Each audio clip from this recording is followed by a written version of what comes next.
You're listening to Mira Business FM. This is Mira Business FM, the morning drive. It's just after 11 o'clock. A new show for professionals and the business-minded. That's what we're pitching it as. Listen live on our website, mirabusiness.fm. Everything we do is there, but you can find us in a number of places. Watch, listen on YouTube, on Twitch. That's the live stream. And you can catch up on any interviews you may have missed on YouTube as well. Find us on X for News, Instagram for Shorts, and on LinkedIn. If you'd like to find out more about the guests that we invite to the studio, the people we're talking to, and the usual line, please find us wherever you find your podcasts. We're there too. Subscribe. Let us know how you feel about the guests we speak to, the people we invite, the content we produce, and the stories we cover or tell. Share your thoughts. Let us know what you think. The next hour is the fundamentals of financial planning, okay, which involves a systematic approach, but I think above all, a decision to look at the future from a financial perspective. But how do you do it? Where do you start? Where do you need to go? James Thomas is an independent financial consultant. I'm going to pick his brain next on Mira Business FM. Mira Business FM.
Mira Business FM.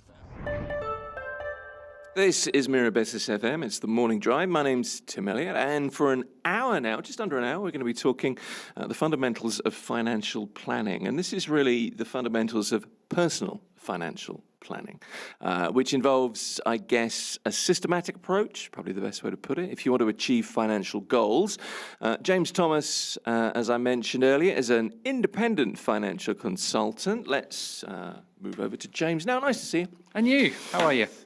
Very well, thank you. Nice to have you here. Look, Thank you. this is a topic that we've talked about many times It together. is. I worked for many years for a personal finance magazine. You were a contributor to that, so this is something you know about. This is how you make your living, offering people advice. Because after all, financial products, like all products, need to be sold to people. The idea needs to be inculcated, and it's something that we have to do. If you can't rely on yourself, who are you going to rely on? James, I suppose. Exactly. It's very much the point. It's really as simple as that. So let's get back to basics. What I want to do for the next hour, and I've kind of structured this in a certain way, and I'm hoping to preempt you in some ways, but, trip me up at will. Practical steps for effective financial planning, key financial planning concepts. Let's start there. And then what I want to do is look at a few specific scenarios where you are in life, the kinds of things that you could or perhaps should be doing as well. So that'll be in the second half. The thing is this, at some point, all of us have to sit down and be honest with ourselves from a financial perspective. That's kind of the first port of call. And you mentioned this last week, and I think this is such almost a light bulb, a eureka moment in some ways. But it's that point where you sit down with that blank piece of paper, as you do with a new client, and say, right, what do you want to do? Is that where you start? Absolutely. Right. Only this morning were we having a similar conversation about a particular area of financial planning. But you need to go right back to the beginning, exactly that blank piece of paper, the fact find, or just a notepad, whatever it is, and actually sit down and think, right, okay, what do I want to achieve? What do I need to do? Yeah. And then the questions start flowing from there. And it really is a case, isn't it, of sitting down and saying, right, if you've got a couple of bank accounts, this is what I've got there. This is what I've got there. To start with is a lot of what we would call closed questions. What do you have? Tell me about your bank accounts. Tell me about what you have in place at the moment. Tell me your date of birth. Tell me what your financial situation is. How much do you earn? How much do you spend each month? Now, there again is a whole potential can of worms. And people think they know how much they spend. When you really start to drill down into it, you get a very different figure. A great exercise to do is simply, whether we still do it or not, but rather than saying no to the receipt, every time you spend some money, take the receipt. Have a bowl in your kitchen or wherever, and put all your receipts in there for a month. Yeah. There's no excuse for it now either, is there? Because every receipt you get, generally speaking, you're going to get a text from the bank saying, I spent what?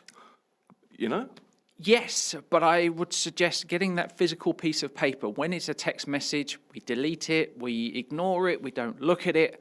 If there's it doesn't have to be a fish bowl, but I just like that idea, the big glass bowl there, and suddenly you see a pile of receipts. Yeah. Or to print out your statement at the end of the month and actually do a little audit on yourself and see where that money has been spent.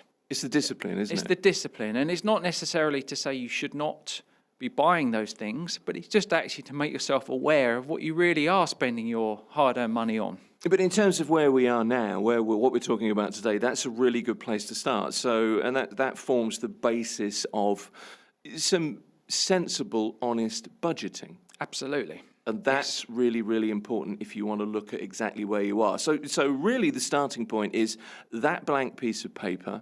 You analyse what you've got, where you're going, your current situation. Your current situation, where are you now? Right. Because until you have established your situation, it's impossible to move forward because you're just guessing. So to actually accurately work out where you are, what's coming in, what's going out, and then we can start to move forward and start to build a plan. Okay, so stage one is review income, expenses, debts, assets, to find out exactly where you are, to really understand your situation. Did I miss anything there?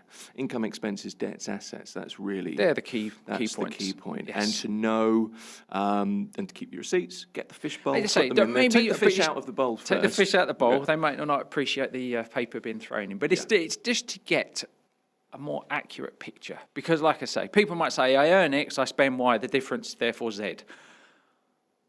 When you start to look more accurately at it, those numbers, while the income, most people know what they earn, but again, that is not always taken for granted. Once you start to look into what they really do earn, bonuses, dividends, other incomes that they may receive, versus what they're what their expenditure really is. And of course, liabilities that people may have. There And could liabilities, be indeed. car loan, credit card debt, whatever it might be in there. I Yes. want to come to that later because I Yep. think that's a very important topic to cover. So you've done that. You've analysed your current financial situation. The piece of paper is no longer a blank piece of paper. Very much not. It'd be a lot of information. Right. So this is whether you do this with an independent financial advisor, consultant, such as somebody like you, James, or you do this yourself and you take this, this is your own responsibility.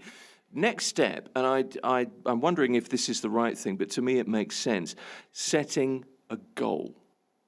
Is that the next thing you should do? Potentially.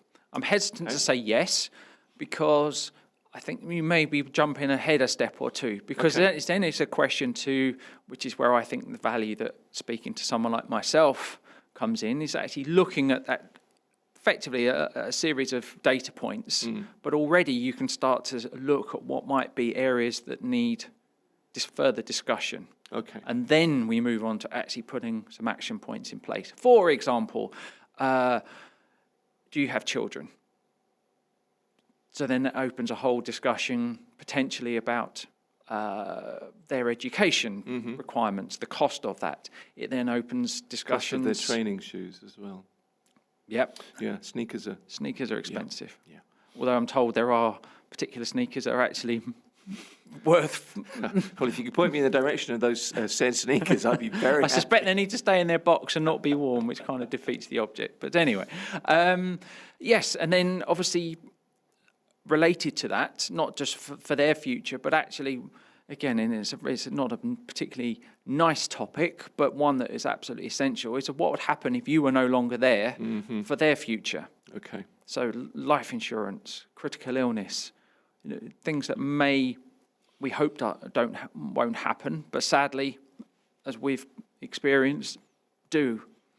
Unfortunately, things like that do, and medical issues or losses in the family, etc.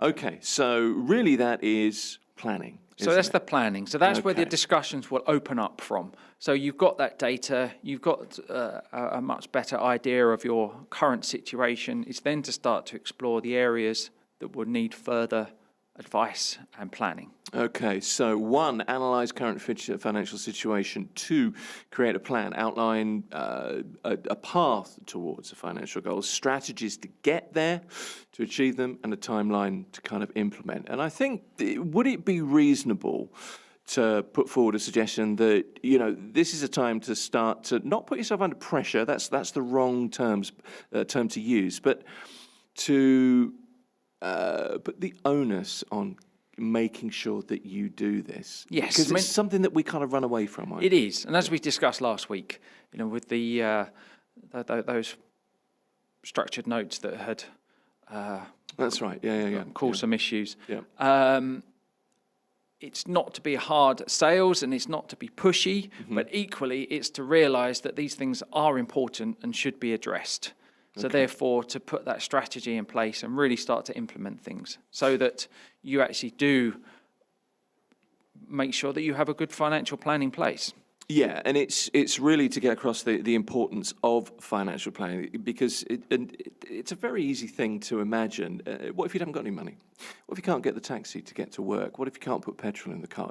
Those things. If you imagine a scenario like that and you haven't planned for it, that's really oversimplified. Well, the irony is that is retirement if you have not planned. Well, exactly. It's something that we often talk about with our clients and prospects. What would happen if you couldn't work for a week? Oh, no problem. Potentially, you would think no problem. What would happen if you couldn't work for a month? What would happen if you could not work for a year? Yeah. And then the last is obviously, what if you never worked again? And there we are back right at the start. Be honest with yourself. Really think it through. Yes. Now, some of these questions are so out there, especially if you're 25 years old and I'm saying to you, you're never going to work again. That might be 40 years in the future. But nonetheless, that is what is going to happen at some point. I know things here are becoming more relaxed, but when I arrived 20 years ago, it was age 60 was when you were issued your last visa. If you're lucky, you may get another year or two. and then it was really you had to move on to somewhere else. Now, like I say, with golden visas and retirement visas, it is more flexible now. Yeah. But nonetheless, most people will return to their home country or another country after they finish their working career here. So it's making that plan for that eventuality. Now, at 25, I would suggest you're very unlikely to know where that future place is. But if you haven't made a plan to make sure that there is sufficient funds to provide for that, it makes it a very difficult discussion to have, because what we do know is that time goes by incredibly quickly. That much we learn as we get older. I have noticed that.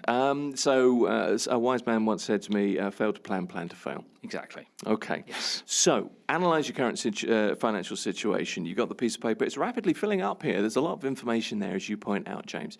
Create a plan. Do we next look at budgeting, checking spending, creating a budget there? Is that the next thing to do? Yes, I would suggest so. Because again, going back to that analogy of where to retire, it's all well and good saying I want to retire on X thousand pounds, dirhams, dollars per month. But if at the moment there isn't sufficient earnings to fund that, then it's then having a sensible discussion as how we get to that point. One would expect as we work through our career, our earnings would increase.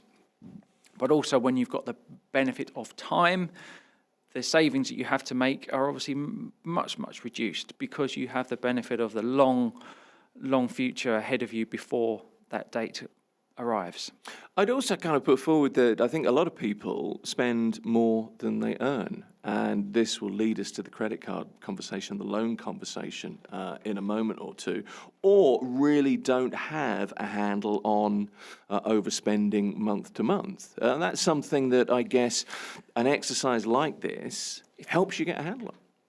Absolutely. Even before getting into that, the most long-term of planning retirement, yes, absolutely. Is once you've done that analysis and the amount of, it's worked both ways. Some people are amazed that they're actually way under budget, but unfortunately, lots of people realise they are spending way more than they thought they were, and therefore this exercise allows them to really get to grips with what they're spending their money on. And therefore can start to make a plan to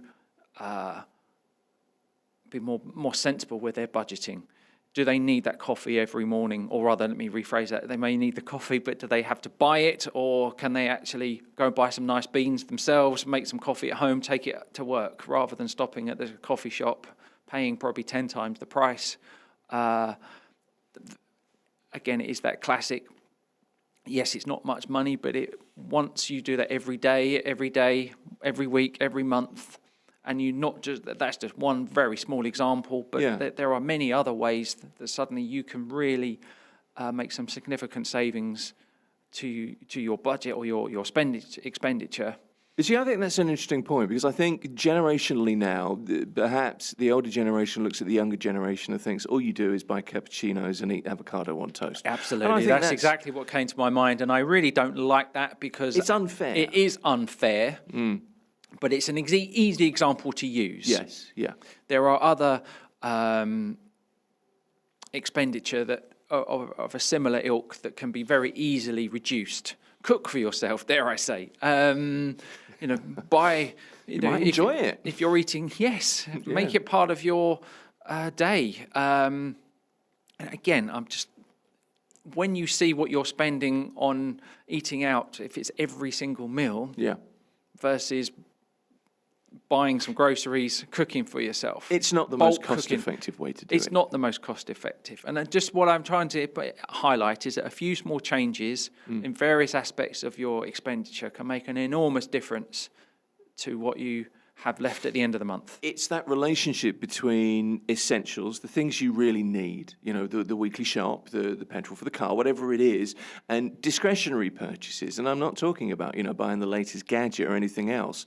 It's, do you really need to have that, additional, I know I'm pointing in the same direction as you, that cup of coffee again, but to understand what's essential and what's discretionary is the key, isn't it? It is. That's exactly it. Yeah, okay. Just even just to have that thought before you do tap your card. And again, in this day and age, when it is, you haven't actually even got to go to a cash machine, withdraw some money. Again, I'm sounding like such an old, but when we arrived... You don't look old, don't worry. When we arrived, everything was cash, wasn't it? Now, it's very little is paid for with cash, rightly or wrongly. But that process of just tapping your card, you don't have that physical...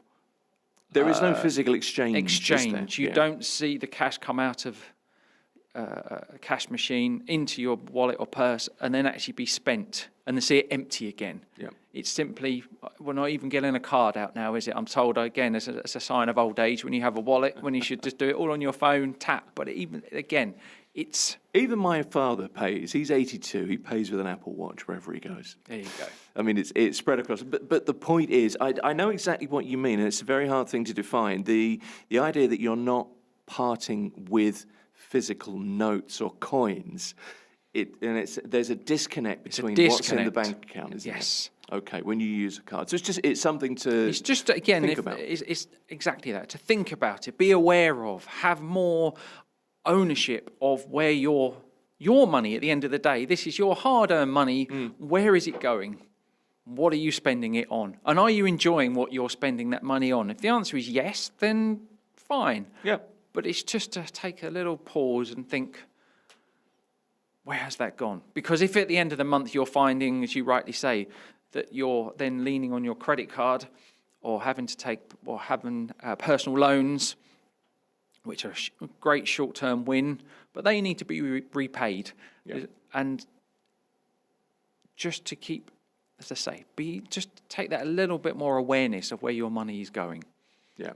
And to be fair, the way that you put that across is thoughtful. And I think that's interesting, because if we were more thoughtful when we were spending and we were prioritizing purchases that are important to us, whether they're essential or discretionary, the things that are important to us, what you're saying is fine. Yes. As long as you're thinking. It's thinking about it, just having that thought process. Like I say, I'm not here to say you mustn't buy that, you mustn't buy the other. If you do want that coffee, then fine. But just have that thought process behind it before you just simply thoughtlessly tap your phone, your card, and not realise or put the connection that that's your money that you're spending. Yeah. No, absolutely.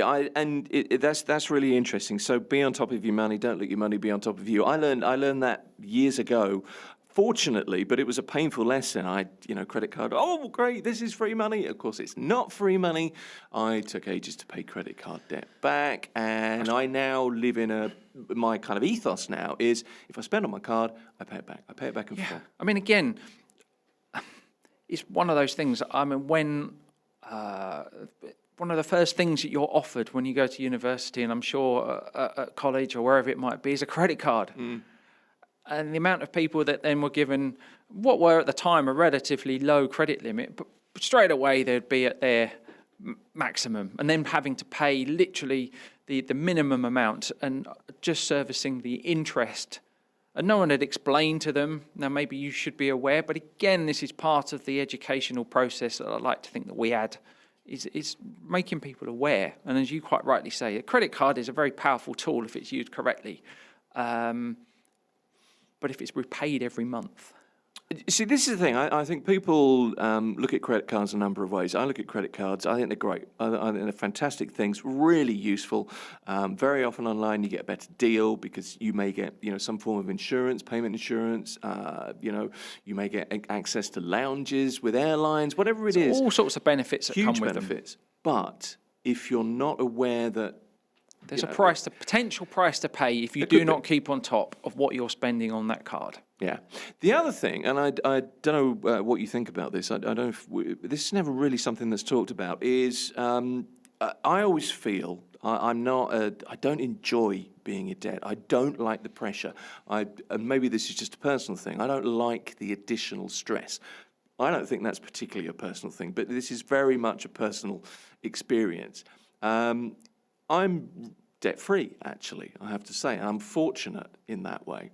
but it's taken a long time to get there. But I know that when I pay the credit card back, I get a good feeling paying it. If I get a bill that comes in, I pay it online straight away. Not because I'm rich, because I'm not. I'm not a wealthy person. I'm fine. But I don't want the pressure, and I feel better.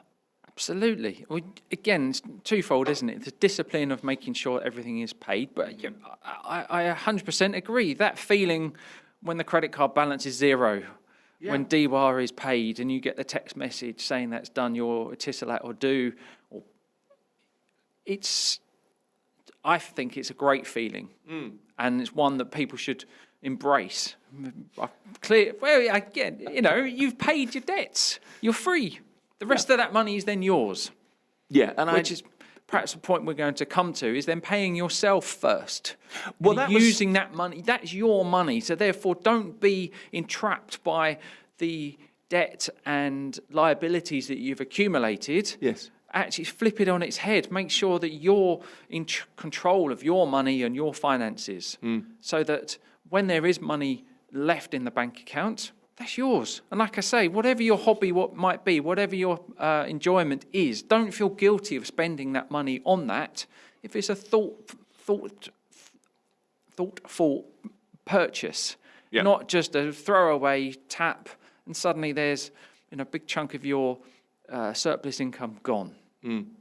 It's, to me, it's just a shame, dare I say. It's just not a good use of your hard-earned money. You're showing some passion, Mr. Thomas, I have to tell you. But I am with you, and I think it's really interesting that we both kind of think the same way. There is a feeling, and the better you feel, the better you're going to do, and that all contributes to, I guess, personal wellness, which is a good thing.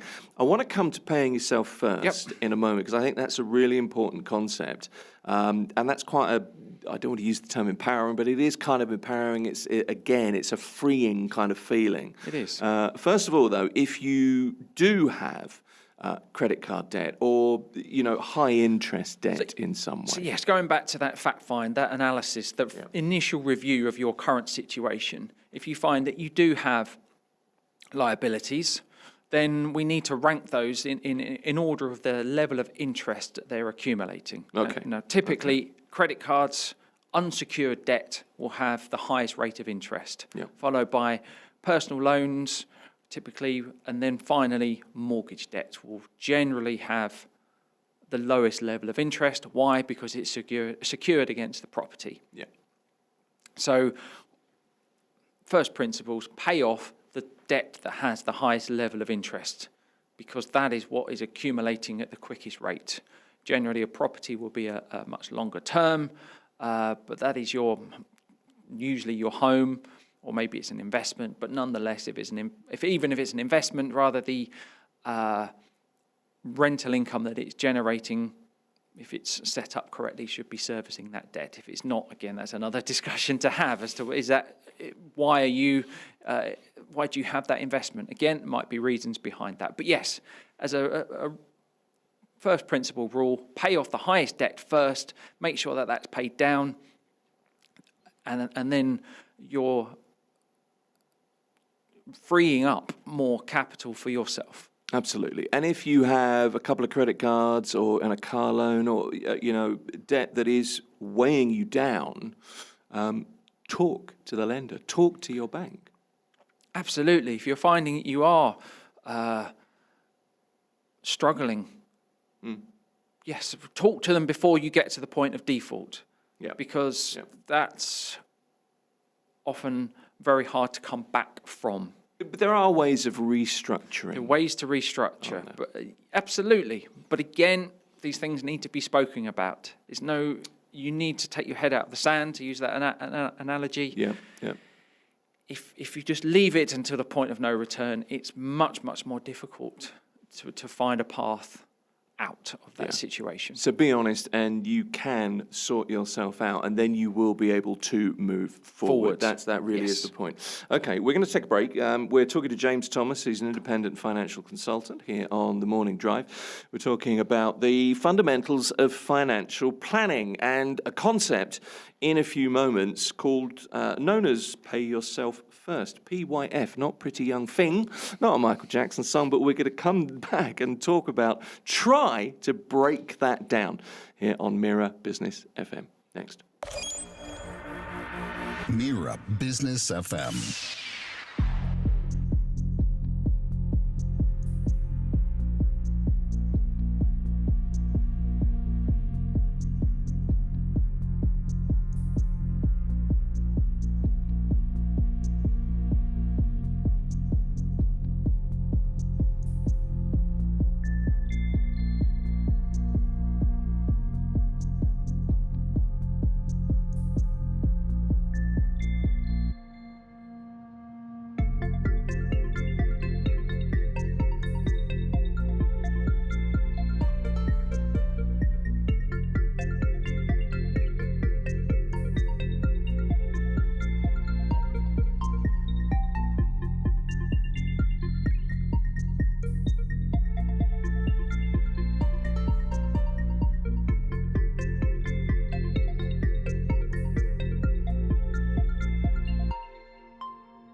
Mira Business FM.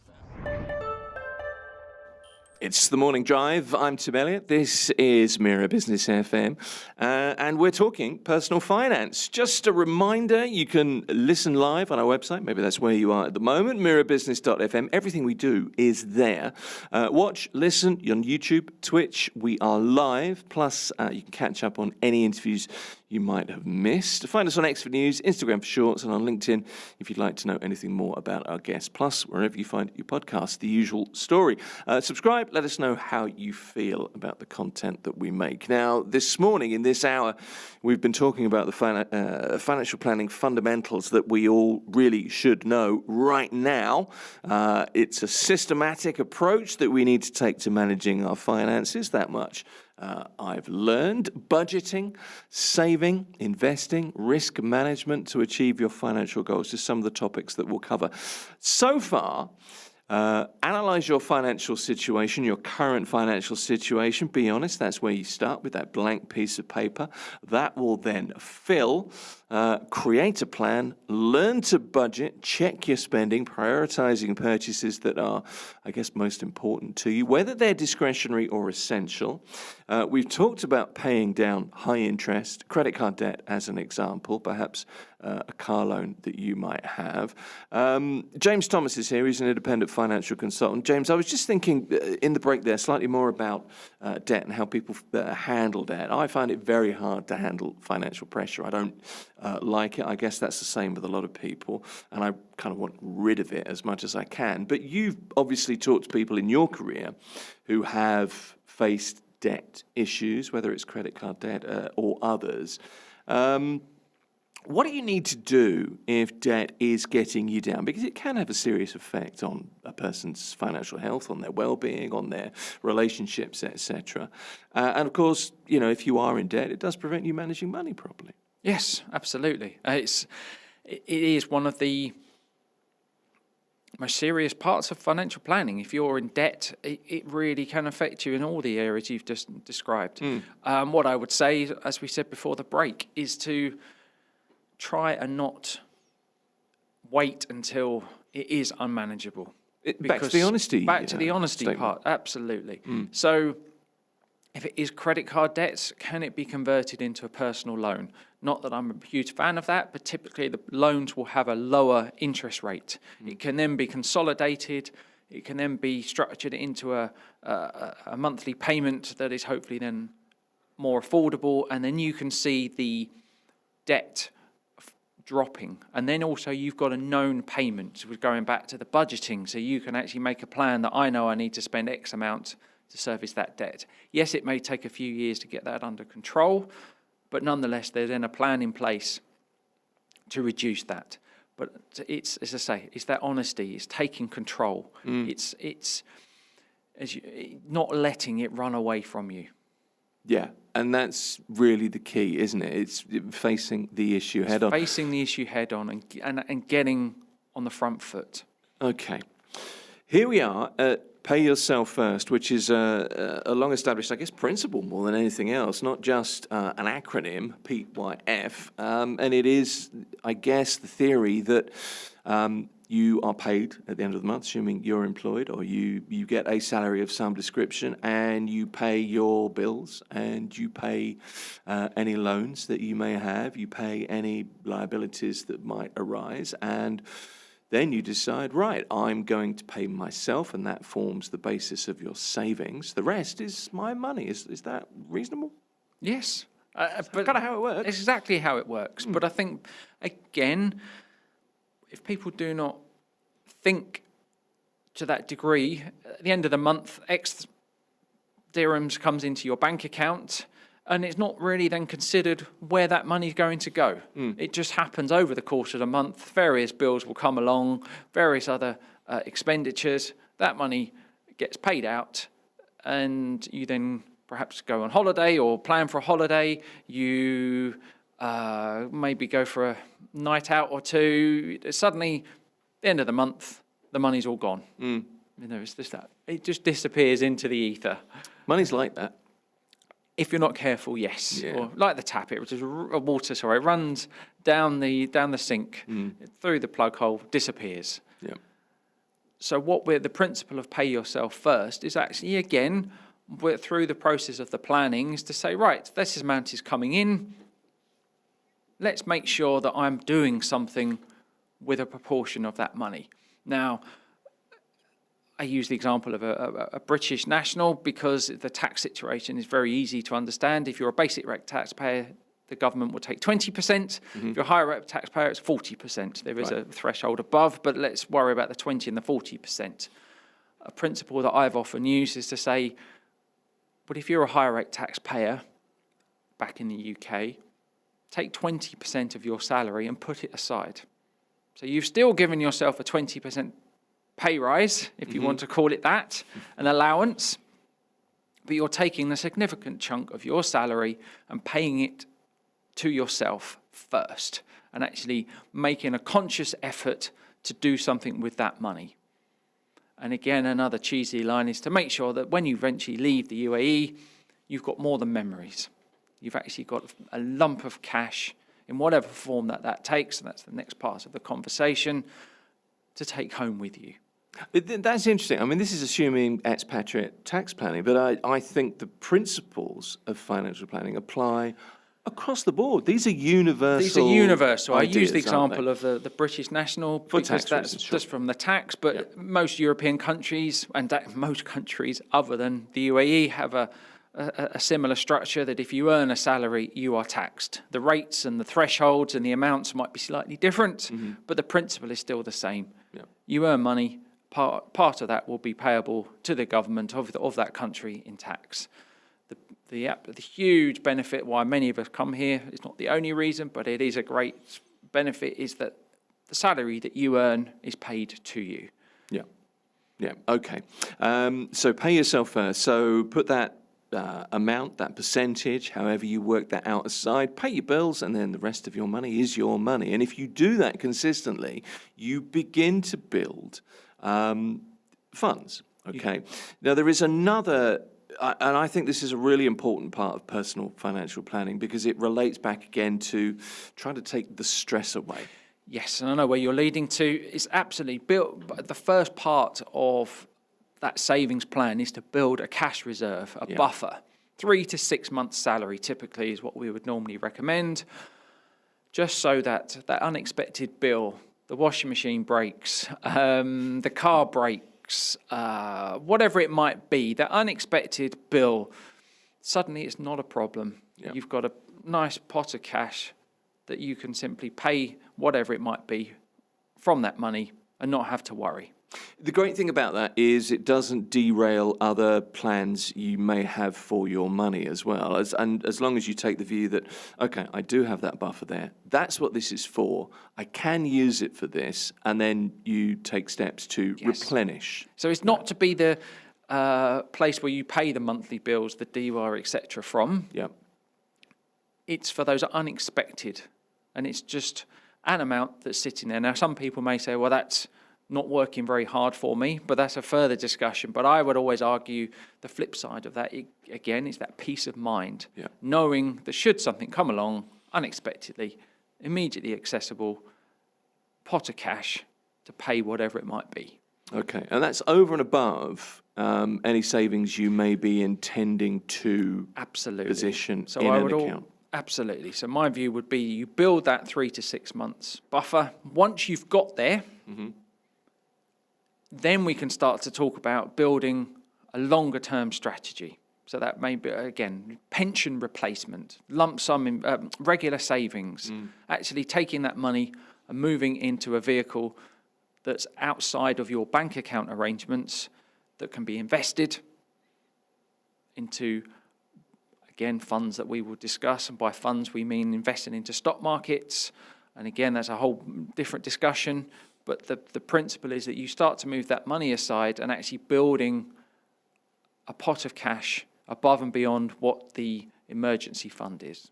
So you have addressed any debt issues you may have. You have a plan in place. You have your buffer of 3 to 6 months in cash, ready to be used. You have some savings, and you're earning regularly. Let's assume that as a basic situation. The next step, I guess, is investing. And that is, as you say, that is a different issue, and that entails understanding the risk you would or are comfortable with, the reward that you expect based on that risk, but also understanding different investment vehicles, the way they work, whether that, again, is you taking that burden upon yourself or working with a financial advisor. Yes. Absolutely. So as you've just said there, the key principle is do you want to do it yourself? Do you feel comfortable? Do you know more and more people do have many ideas of what they want to invest into? But I would always add an element of caution just to talk through those ideas. Are they the right solutions for what you're trying to achieve? Yeah. Are they long-term, regular income or growth-producing assets? Or are they slightly more adventurous, shall we say? Particular asset classes I can think of that have produced some amazing returns, but also can produce some pretty frightening losses. Yeah. And that's when we get on to that discussion of risk versus reward. Yeah. And I showed you before the pyramid, the table at the very bottom is cash. Yep. Relatively, I'm hesitant to say no risk, because over the longer term it does have a guaranteed risk. That risk is that it's not going to grow in line with inflation. Right. So if you have a large amount of money, cash is potentially the worst place to leave it long term. Because you don't get the interest. Because even if it does earn interest, the interest is likely to be below the level of the real rate of growth or inflation. Right. So it's going backwards. Okay, I'm with you. In our world, the other end of the scale would be direct equities, direct shares. Yep. So picking a particular company that you feel very passionate about, that you believe is going to generate a huge rate of return.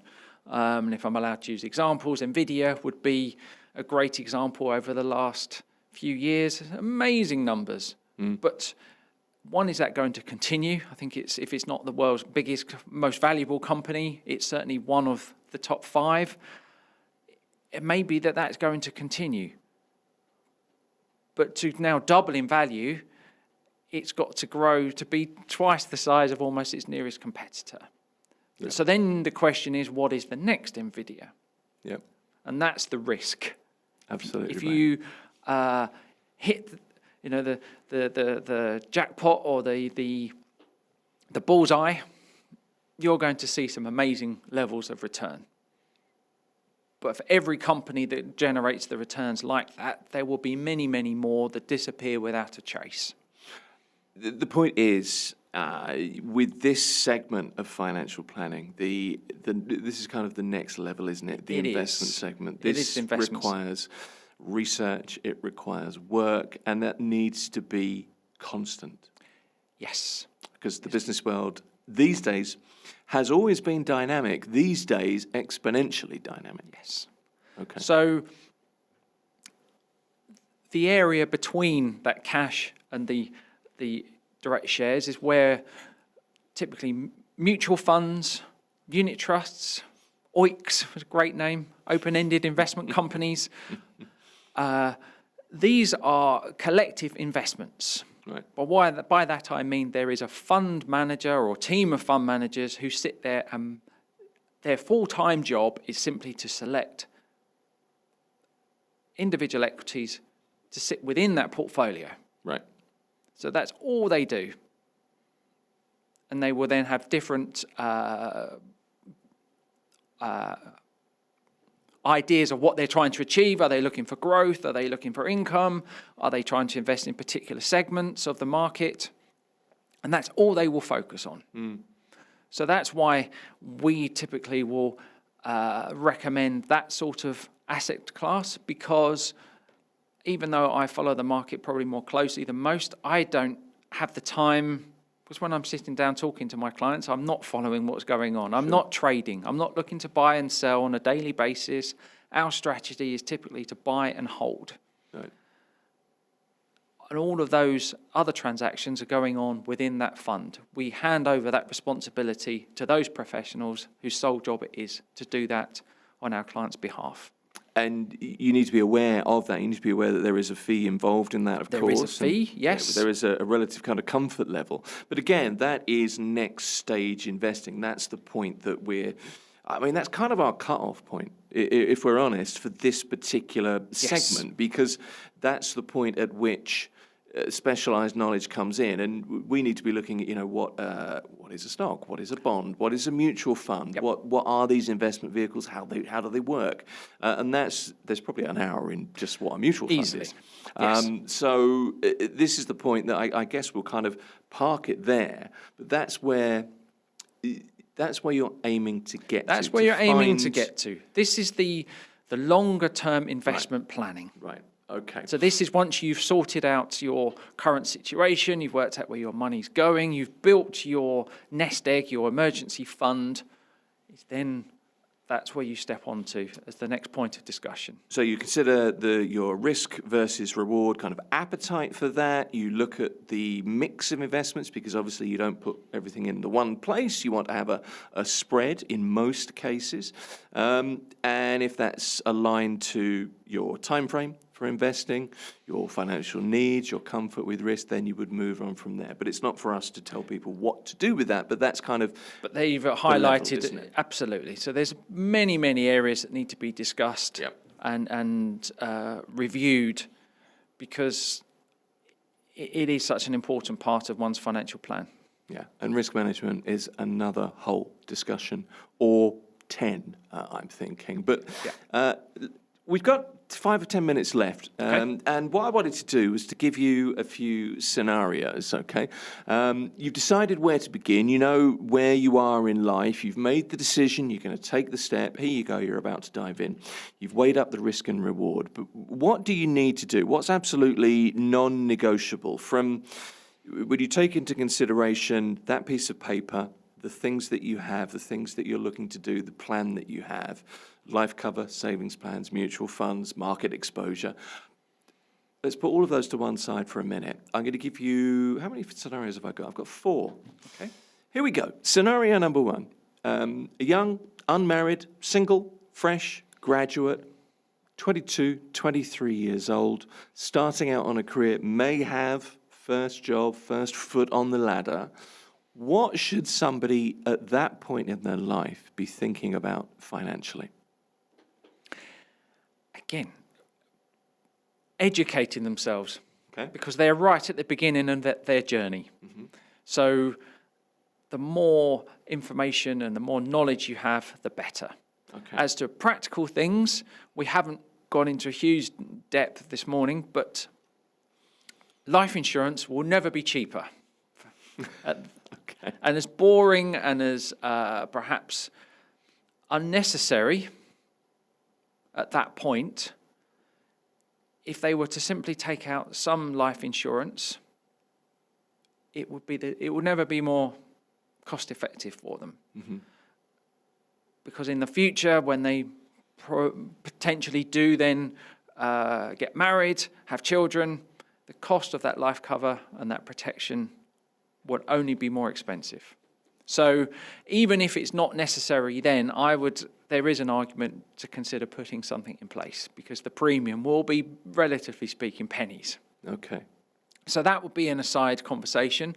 Then it's building that lump sum, that cash reserve, that emergency fund, and then some form of savings Okay. to start getting into the habit. Because again, like all things, once you're into the mindset that every month I pay myself something, be that a few percent or many more percent, depending on what your budgetary allows you to do, it's the habit, it's the key. And again, much like the life insurance, if you've got that runway of, if you're fresh out of university, you're 21, 22, 25, you've got a 40-year term ahead of you, which in some people is frightening, but actually flip that on its head and use that to your advantage. You have time, so take full advantage of it. Okay. Scenario 2. Young, married, professional, 30-ish. I mean, these are just scenarios. Yep. I'm not pointing in any particular direction, but let's imagine young, married, professional, 30-ish, one child, small child, young toddler, baby perhaps, and one on the way. What should a person like that Again, be that's thinking when of? Or a couple, even. that life insurance becomes, and arguably critical illness cover, but certainly the protection becomes even more. There's a stronger pertinent. case, is there not, for life insurance for somebody in this situation than there is for the young? Very much so. But why I just highlighted it before, we're now For price reasons. 5-10 years further on, Yeah. the premium will be higher. Okay. It's just a fact of life. Okay. But then it's then starting to think, again, the retirement planning is still there, but then it's university or school fees planning. Mm-hmm. Here, you will have to pay for your child's education. You may be lucky that your company assists you with that. But I always say, well, make sure that you've made that provision so that if you change jobs, your company changes its terms and conditions, you have put a plan in place that you can still cover those costs. Okay. What's the difference between scenario 2 and scenario 3? And I'll ask you this for a very specific reason, in terms of professional experience, I guess, but more on that cost. Young, married professional, 31, baby 1 on the way, scenario 2. Scenario 3, slightly older, maybe late 30s, early 40s, self-employed, married professional, company owner, perhaps. Could be a slightly more high-flying executive by that point, who knows? But 2 children, say, in secondary school, nearly finishing secondary school. What's the difference between those 2 scenarios? Is there anything major? Major, no. Mm-hmm. Only that probably the education expenditure coming up is university, which is likely to be more expensive again. Oh yeah, it is. Yep. As I found out. And then if they're talking of maybe US colleges or other countries, UK as a foreign student, there's many more expenditure that has to be factored in. So it's not so much that the scenario is particularly different, but the numbers are likely to be higher. Okay. I kind of thought that was the way you were going to go. Last scenario is something, is kind of, I suppose it's a natural extension, the next stage in life, really. But let's assume, for the purposes of this, married, 50s, wants to do something for themselves. Maybe the kids have been through university, flown the nest. What happens then? Because that's a very different situation, isn't it? It is.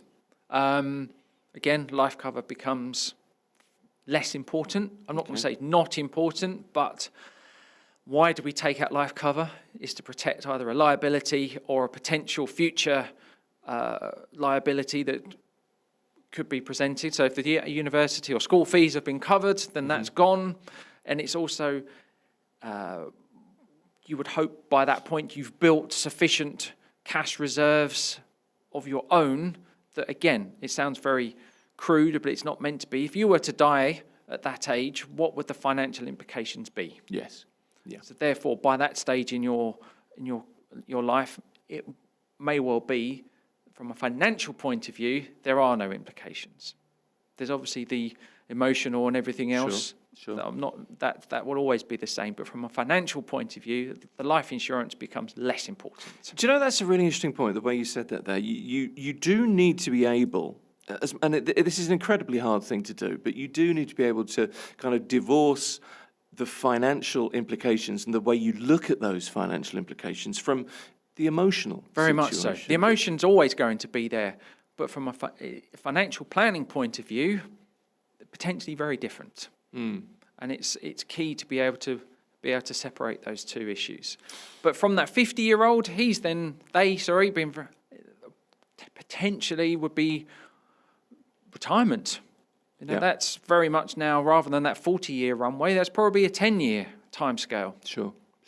So is sufficient provision in place? Are they looking to retire somewhere else in the world? Do they want to buy a property in that location? Do they have enough money accumulated? If not, then that needs to be very much the focus of building that cash reserve. Now the children are gone, flown the nest, the monies that were being used for education, pump that into your savings, your retirement plan. Really maximise the years you have left working, that you want to work, that you feel that you have the energy to work, and build build that retirement fund. I mean, every situation is different, and these are just examples. These are just the fundamentals. The fundamentals. And when you sit down, when you've got that fact find, that piece of paper, every situation will be different. Yeah. I really thought we could cover probably most of the topics here, but I have a million questions, which means, James, you're going to have to come back. There is an awful lot more to talk about. But I think, and I hope, the fundamentals of financial planning, that's of some information, some kind of use to people. James Thomas is an independent financial consultant with me here on Mira Business FM this morning. Huge thank you. Thank you. Appreciate you coming in. Mira Business FM. That's the fundamentals of financial planning. Mira Business FM.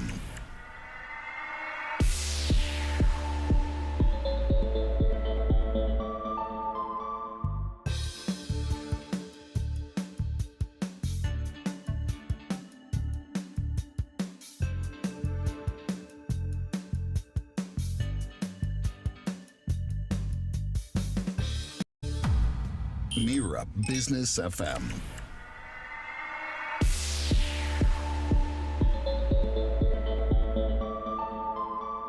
You're listening to Mira Business FM. This is Daybreak with me, Inzamam Rashid. It's just gone 11 minutes past 12. Now, today we're going to turn our attention to a significant development that was just recently announced, the arrival of Caucasus Auto Imports. It's a seasoned US vehicle importer with more than 2 decades of global experience, now officially launching its UAE headquarters here in Sharjah. Since its founding back in 2004, the company has successfully delivered nearly 1 million vehicles from the US to markets spanning Europe and Asia, with a workforce of over 700 across 8 countries, from Georgia and Ukraine to Poland and Kazakhstan. It now plants its flag here in the UAE. Why Sharjah? And what does this move mean for the local automotive scene, dealership networks, and cross-border trade flows? Well, joining us on the show is George Makarice. Am I saying that right? Yes. Because that's the first one. Regional Director of Caucasus Auto Imports. To unpack the vision behind this move, George, and the launch of here in the UAE. So answer that first question, and thank you for joining us. Appreciate it. Why Sharjah? First of all, thanks a lot for inviting and for the interest. Why Sharjah? Because Sharjah, and especially UAE and Sharjah, is one of the largest hubs in the world for such vehicles, such business that we are in, basically. So just to go a little bit deeper, what we do, right?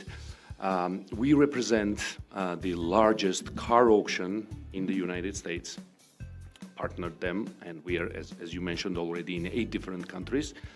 And United Arab Emirates is the largest hub in the world. And why is it so? First of all, this is because of the location, because it's very comfortable to import cars here. Second of all, there are a lot of spare parts, a lot of workshops that you can fix your cars, get ready, and re-export them into the neighboring countries. And so that you are aware, about 80% of the cars, used cars coming from the United States that come to the UAE, end up being re-exported in different countries. And this is all the Arab countries, it can be Central Asia, even Africa. So that's why, because we are growing, we are expanding, and definitely we want to be in the largest hub in the world. So tell us how it works. Before you came here to the UAE, how does the whole process work of importing cars, and what happens with them when they arrive to some of the countries that you guys were already in? So basically, we work with car dealers, people that are in buying and selling business of such kind of cars. What we do is we have access to this car auction. So basically, just to make it clear, if, let's say, the car gets damaged in the United States, it's taken by insurance company and ends up in the car auction. And people from all over the world can bid live. They can choose their cars, they can bid. So basically, we have access. We are partners of that car auctions, and we give this access to our clients. Mm-hmm. And basically, after buying these cars, we do all the logistics in between, starting from picking up the car at the auction, like loading it into the container, choosing the vessel, doing the customs clearance when the car arrives. So everything, basically, our clients can be laid back and just we do the rest, basically. So tell us why the UAE, why the Middle East? I know you mentioned some of the points earlier, but do you kind of see Dubai as a hub for this? Is it a kind of wider expansion into the Middle East? Like, how do you guys envisage the operation out here? I can say that the Middle East and the Central Asia is basically here. So the clients that we deal with are coming from all different countries that I mentioned already, all different regions. They speak the different languages, and basically the team that we have is also very international. We have like people from 12 different countries. They speak all the languages. So we think that we are very close to our clients, and we cover the whole big region basically from the UAE. And what's so special about the UAE in comparison to some of the countries where you operated previously, like Georgia, Poland, Kazakhstan even, and some of the Caucasus region? What makes the UAE stand out? UAE, as I mentioned, in terms of amounts, in terms of quantities of cars being imported, is very, very interesting. It's number one as a hub. Georgia is also another kind of a hub, which is around second place in the world, and we cover our region. For example, in Georgia, Azerbaijan, Armenia, even some of the cars are being re-exported to Central Asia from Georgia.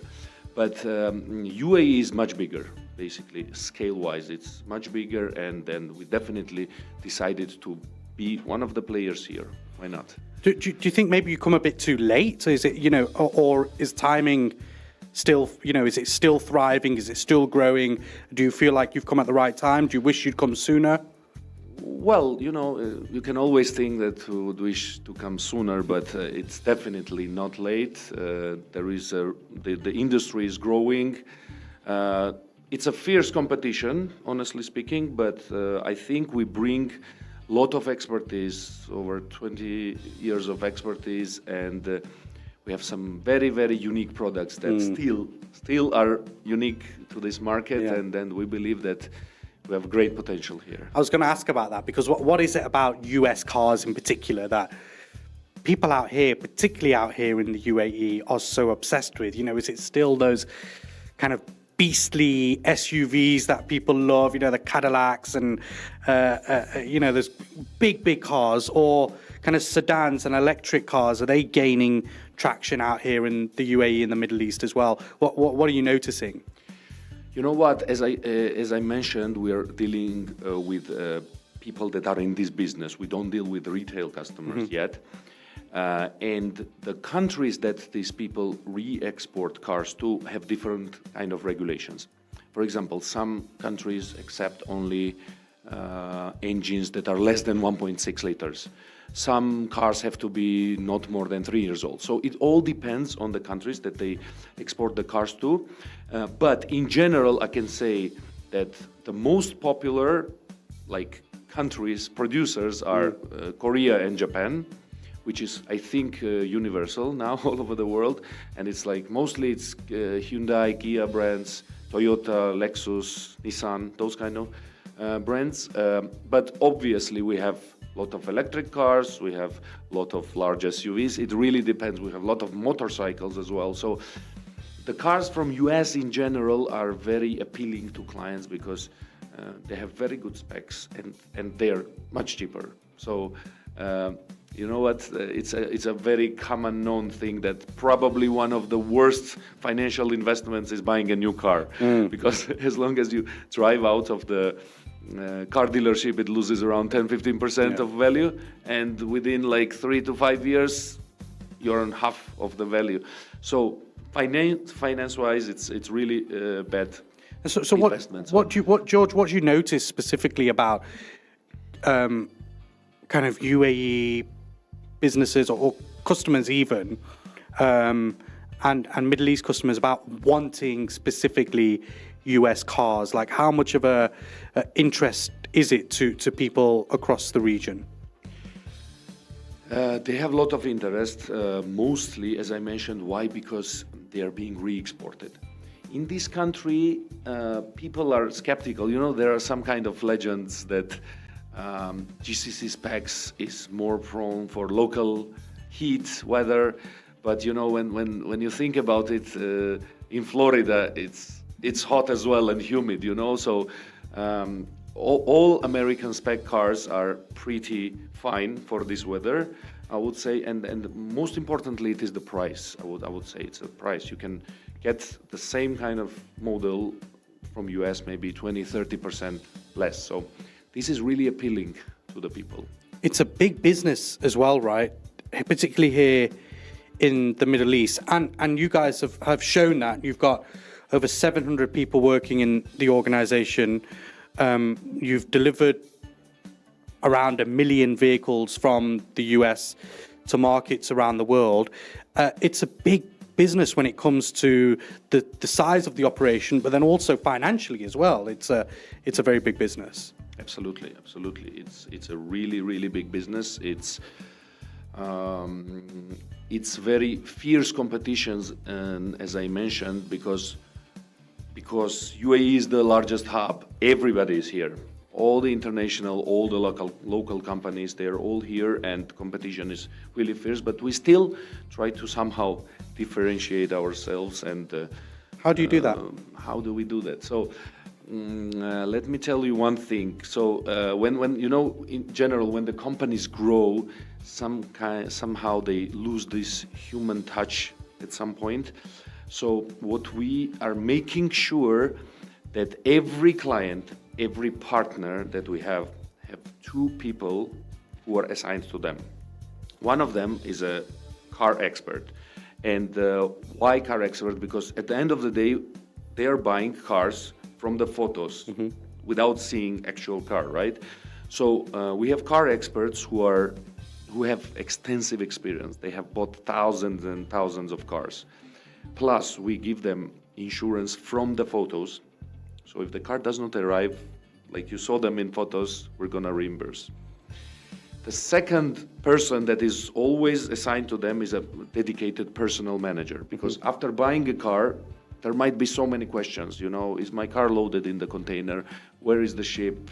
What's the deal with the invoicing, etc., etc. So I don't think there is any other competitor who assigns two people that are always ready to answer your question.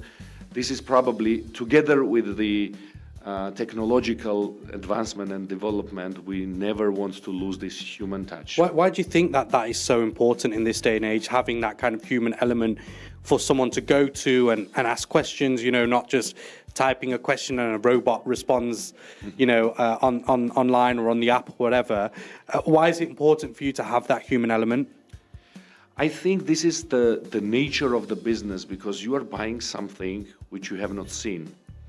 You need a second opinion, you need experts, you need people who have really good experience. The confidence, yeah. So, yeah, exactly. Because at the end of the day, it's a risk, right? You're far away, it's a photo, and then we try to mitigate this risk by introducing our experts and, you know, dedicated personal managers, which we think helps a lot and gives our clients additional comfort.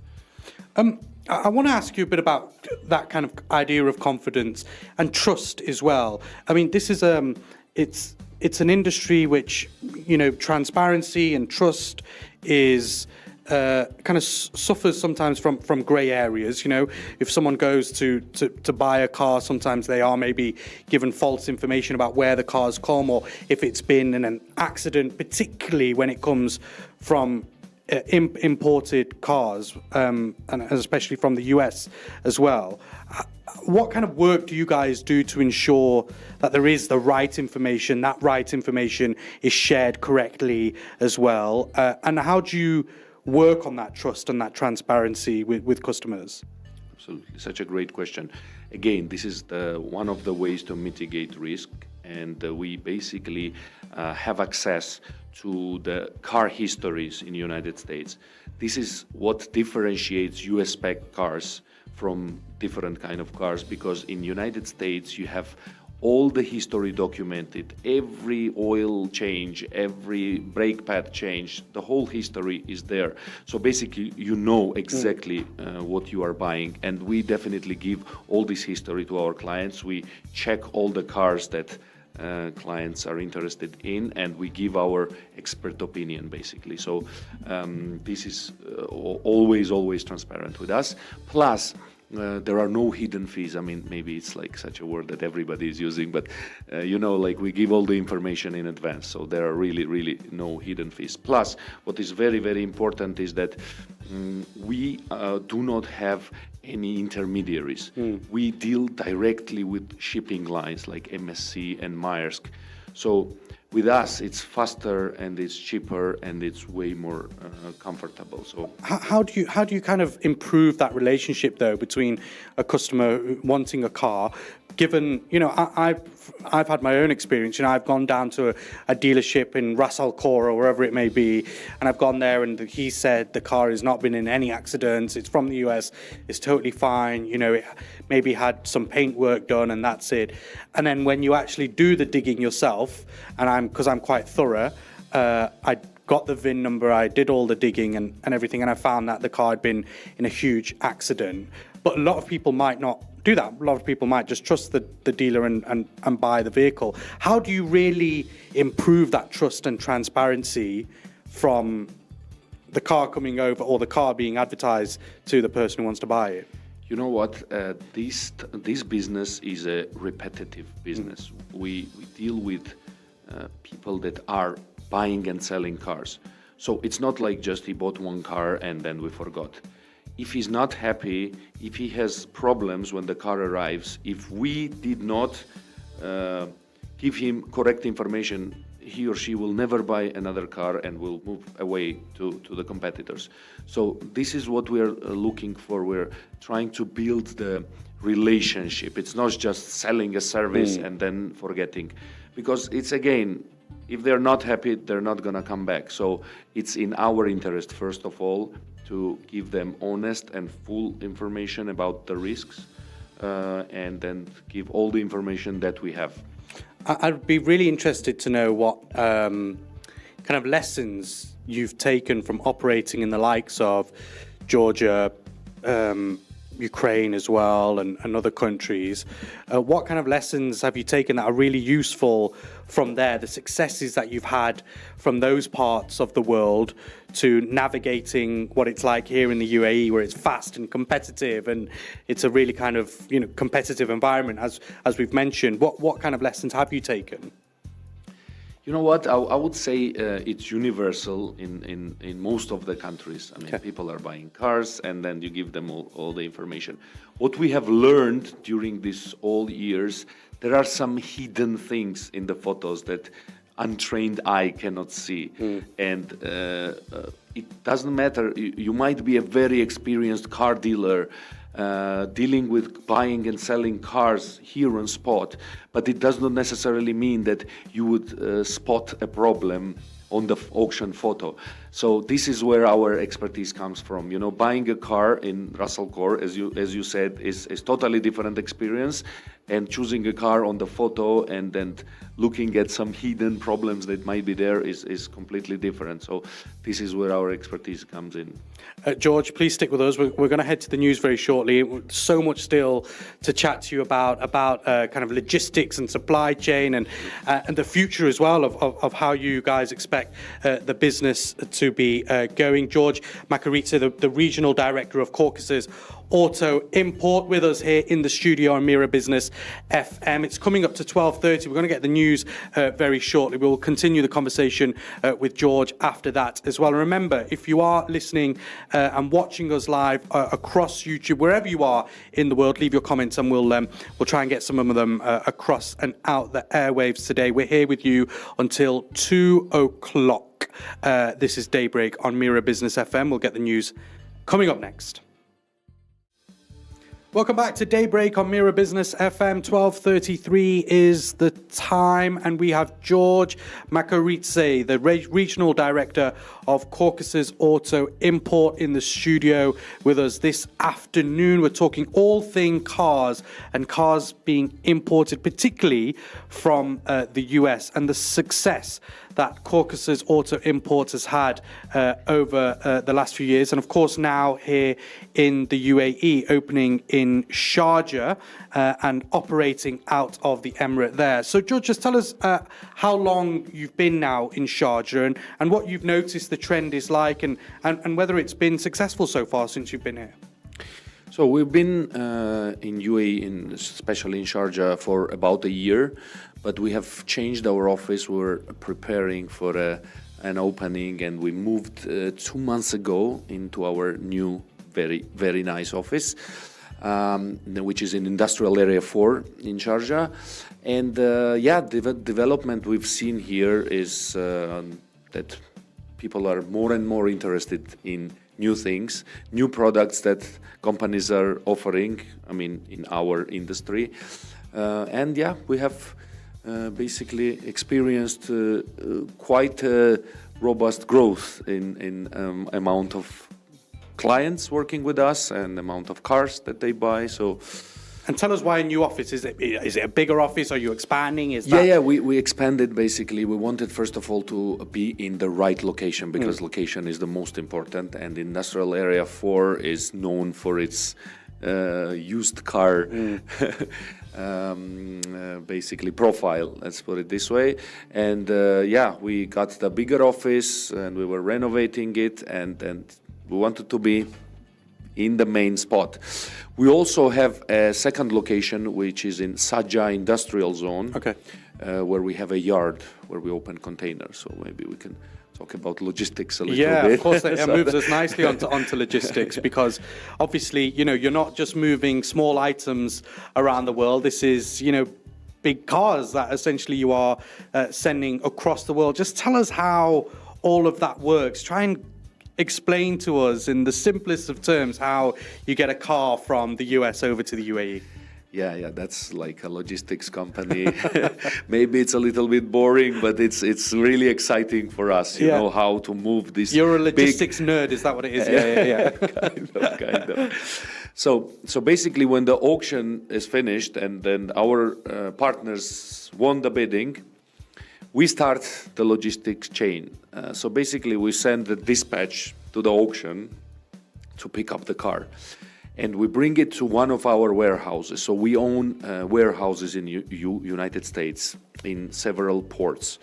So basically, we bring them to our warehouses, and then starts the grouping process, because we need to put these cars into the container, right? So we need to know which car goes with what, etc., etc. After the grouping is done, the loading into the container, which is also another not an easy task, basically, because you need to fit those cars into the container so they are not damaged on the way, right? Afterwards, we book the containers, put them on the vessel, and then we wait to the nice winds in the sea so that they arrive in Jebel Ali port. In Jebel Ali port, then we also deal with all the documentation, all the customs clearance and everything. And at the end of the day, we bring this container to our yard in Sajja Industrial Zone, where we open those containers and the car is out. There we go. Call the client, dear client, please come and pick up the car. I mean, this is all the logistics chain. Now I brought it to you quite simply, but you can imagine how many details are there. I've never seen someone be so excited to talk about the logistics of a car moving from one country, but it is fascinating. It's really interesting. I've got to ask this question. Have you ever had a car or a car end up completely in the wrong place, or a completely different car turn up at the port or on your doorstep? No, we haven't, because again, there are so many checks and balances that, I mean, it cannot go wrong that way. Obviously, there is a bigger conversation to be had about logistics and particularly supply chain as well. With kind of global supply chains often, disrupted, and particularly, when there's geopolitical issues that are ongoing, how do you kind of guarantee those faster turnaround times that you said that you often have in comparison to many other organizations, and also the predictable costs for UAE dealers as well? Yeah, as you mentioned, in this type of business, in logistics, there are a lot of disruptions, right? So, for example, we can remember the Red Sea crisis that really disrupted, basically, the logistics processes. But the thing is that the goods needs to be moved, they need to get going. It's not only cars, it's about food, it's all type of products. So these routes find ways to get here.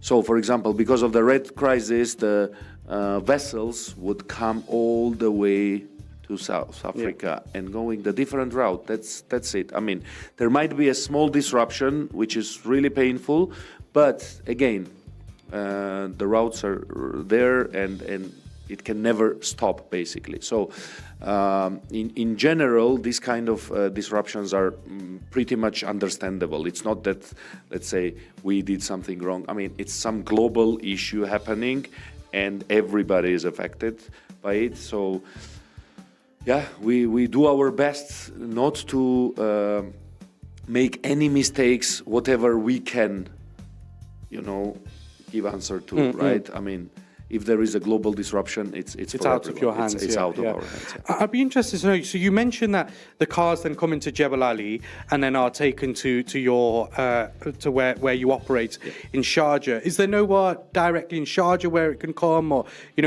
why kind of to Jebel Ali, then all the way to Sharjah? Like, how does the logistics behind that work and operate? The main port is Jebel Ali, so it's way more comfortable to do it there, and it's pretty simple for the clients because there are so many people working behind it, and we make it look simple for the clients. But other than that, it's really straightforward for them. So good thing is that they also get all the notifications on every stage. Your car has been picked up from the auction, it has been loaded in the container, the vessel left the US. So every step of the way they are being notified, and plus, as I said, they have personal managers that they can call, like literally. It's not 24/7 because we also need to sleep, but it's very close to being 24/7. I like that, because that's often when you order something online, whether it's Amazon or whatever it may be,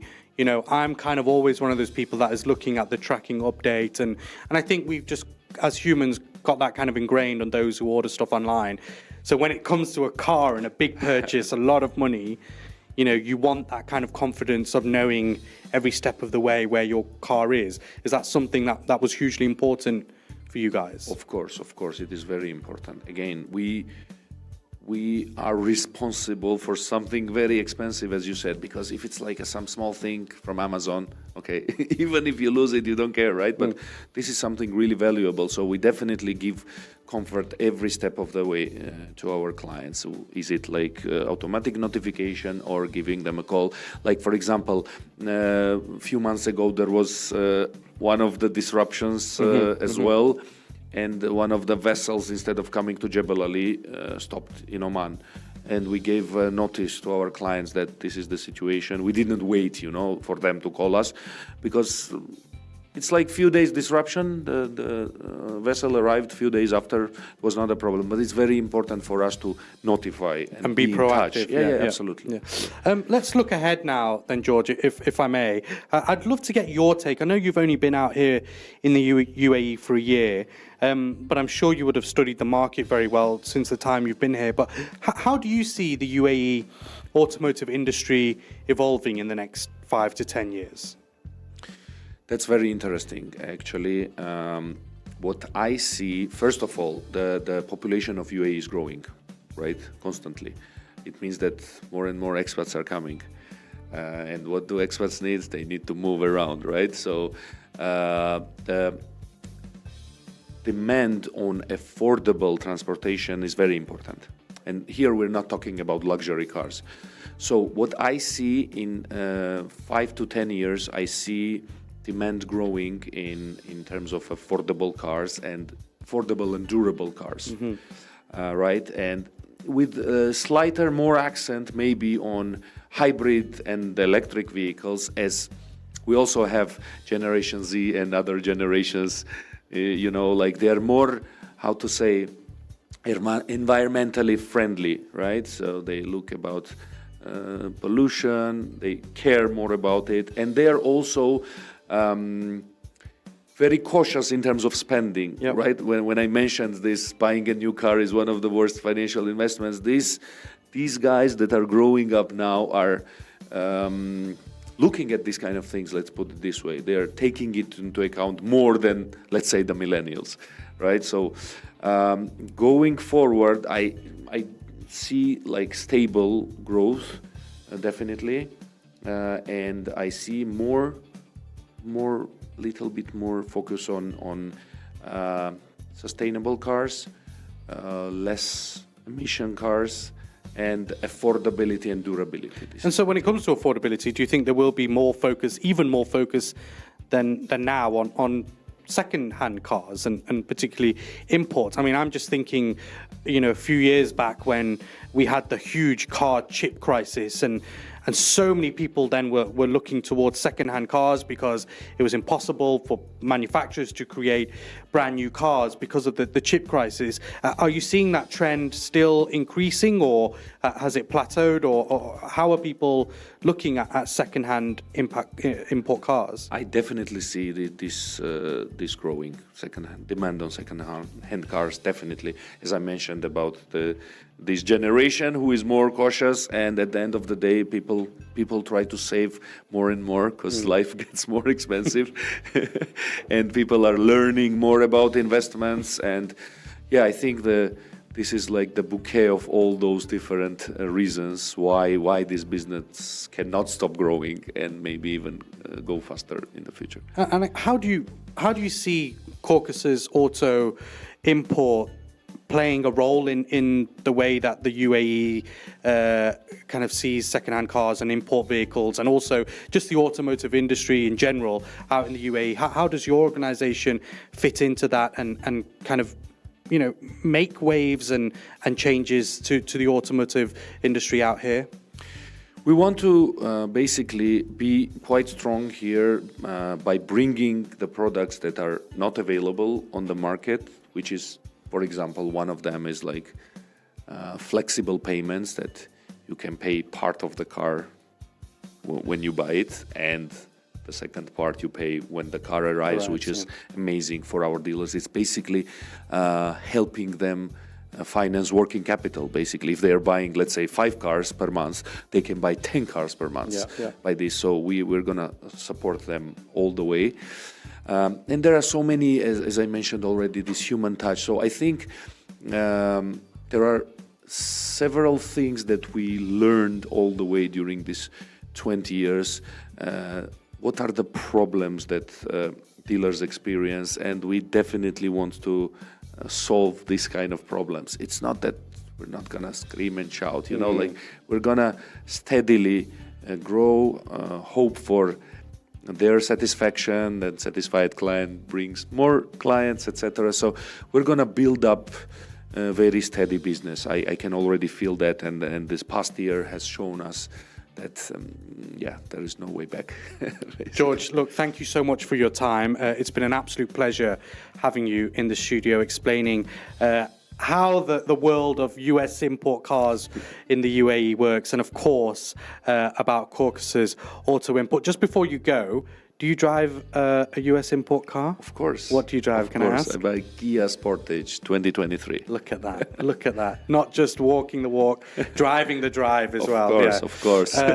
George Makaridze, Regional Director of Caucasus Auto Import. Thank you so much for joining us on Mira Business FM. Thank you so much for inviting me. Absolute privilege to have you. It's coming up to 12:50. Faraj and I are going to have a bit of a chat about the blood moon. It wasn't that much of a blood moon. It was more just an eclipse that took place last night here in the UAE. We'll have a chat about that very shortly. And then after 1 o'clock, we're talking about South Africa and the business that South Africa has with the UAE. It's growing. All that to come here on Mira Business FM. This is Daybreak with me, Inzamam Rashid.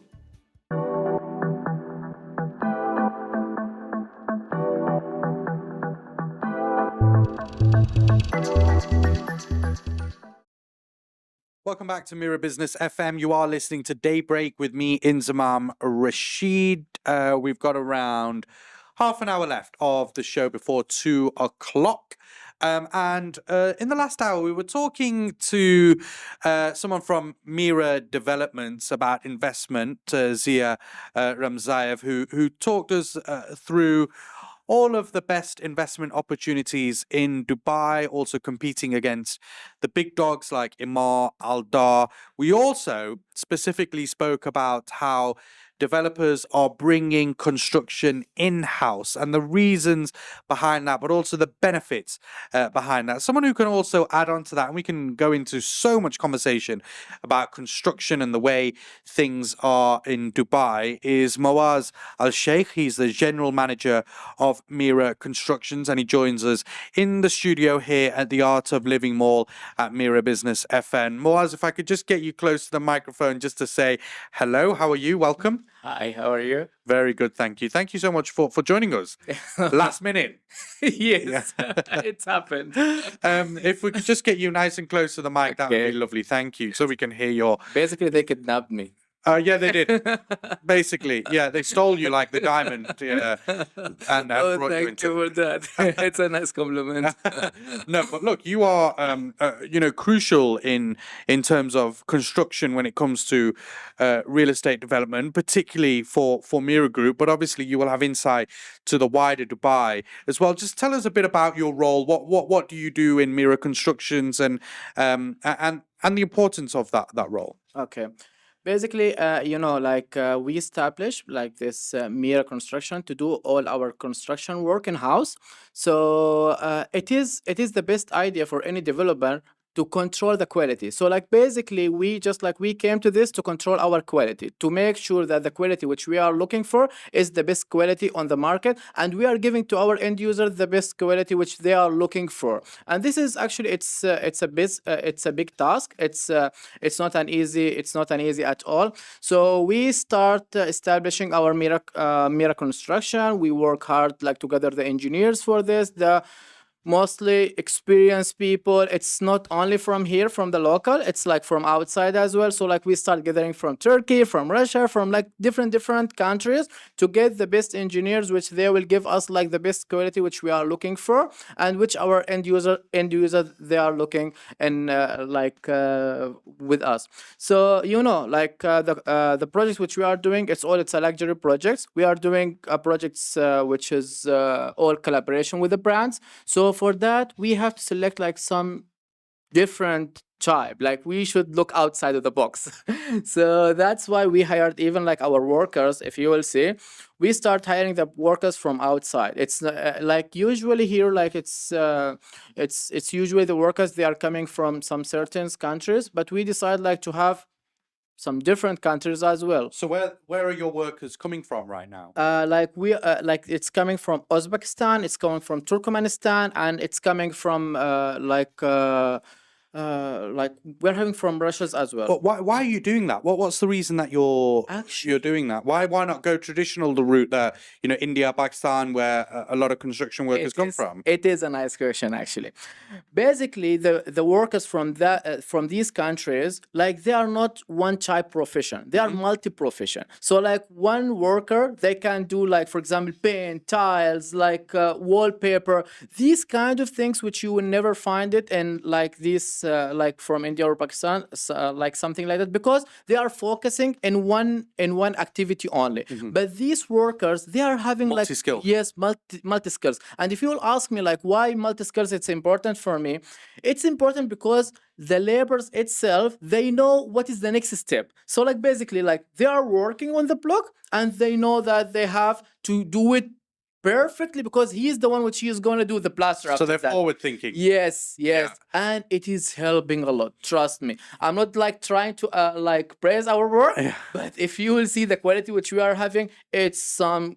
That's very interesting, because I think, even when you're thinking about buying a property or, buying for investment or whatever, or even when you're looking to rent a property, you don't necessarily think about the people who've put it together, the people who built it. Only the big names are on the front, Emaar, even Mira, Correct. Aldar, all that kind of stuff. Correct. That's who you think they're the people who have built it. But you don't think about the individuals who have built it, which is very, very interesting. And I think when it comes down to the personalities, you saying they are multi-skilled, they have different kind of skills and foresight. How important have you found that is in property development in Dubai today? It is super important, and it is giving the difference actually on the work. Trust me, like now, if you will see our worker, you don't need to go behind them and to check. Not only okay, the quality is okay. This is one factor, but about the areas of the work itself, you will go, you will find them that they are putting all the stuff is super clean on the one place. The areas is super clean. You don't need to come and to tell them, hey, you have to clean your place. No, you will find it super clean. It's like it's new, it's brand new, even on the construction side. It's giving you the feelings that the work is going good, the quality. They are asking you always about the next step which you have to do. Even like the supervision, they're responsible people themselves, like they know that they have to do the work by the proper way and the correct way. Plus we are having a super good supervisors which they are looking the work after them. All of these factors, honestly, it's giving the difference. It's giving the difference to the developer themselves.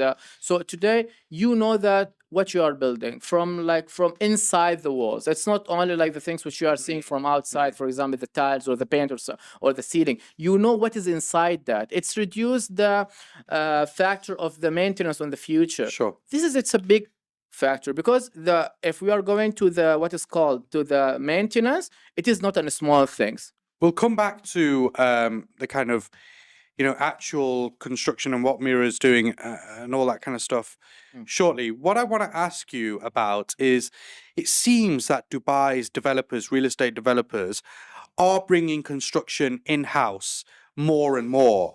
Dubai property prices, as we know, have climbed hugely, 70% over the past 4 years, and major developers are setting up internal contracting teams to better control timelines, quality, costs. Tell us why big developers are doing this and using in-house construction. Actually, you already use it actually to control these three factors. And if we are coming to these three factors, it's not a small factors on the construction at all. Once we are speaking about the timeline, you are promising the people that you are gonna give them these like products on this time. So you have, as a big name, as a developer, you have to fulfill your commitment. So like it is not a small factor. And usually we are getting a lot of issues, a lot of problems with the subcontractors because they are having a lot of or a multiple of work outside. So always you are not priority for them. Even if you are super VIP client, still they will have like multiple clients, they have multiple people, and they are not gonna focus in your work or multiple of time. They are not gonna achieve the target which we are giving them. And we face that, and it was a turn point for us, like to have our own team to do the work, to control the time, like the time frame is the most important thing,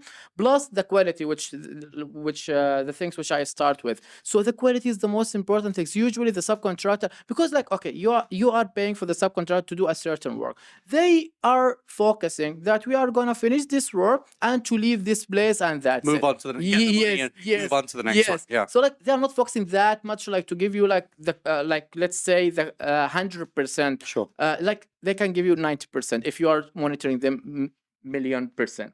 So this is the second factor, and plus also like the things which I personally like I faced, like for example, there are some things which I want at night. Okay, like you will face a problem with the subcontractor, for example, like to come to you on this specific time. But once you are having your own people, you can just like let them to work at night, day, like you will be having this flexibility, we can say, which is also like it is important for you. Have you found that developers who are using their own internal contractors